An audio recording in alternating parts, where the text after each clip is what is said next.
my story about this all began on my 48th birthday.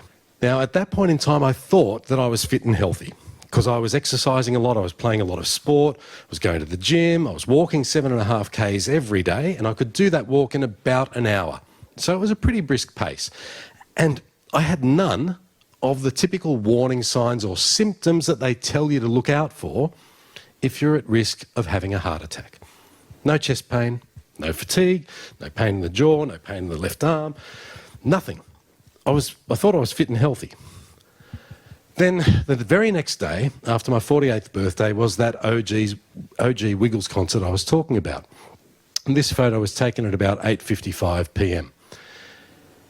Then, suddenly and unexpectedly, this happened. That's that photo I showed you before. And that's about 10 p.m. on that night. So I suffered a massive heart attack that sent my heart into cardiac arrest. It was so sudden. Like, I do remember going to get that drink, and I remember rolling onto my back, and I remember feeling tired, and I do remember taking what could have been my last breaths.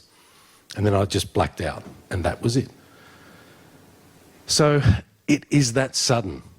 This is the point, like Josh was saying. It can be your friend, it can be your family member, it can be somebody in the street. It can happen to anyone, anywhere, anytime. That's why we do need to be prepared to respond as a community because, you know, my risk factors were these. My blood pressure was 120/80. I had no family history, no diabetes.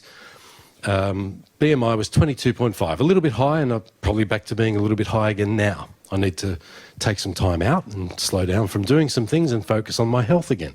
The cholesterol at the time of my cardiac arrest was 4.5. So based on all of those risk factors, if I'd have seen a GP on that morning of my cardiac arrest, they most likely would have said, you know what, for 48, you're not in bad shape. You're pretty good. However, I dropped dead. But for people that knew what to do, I would not be here today.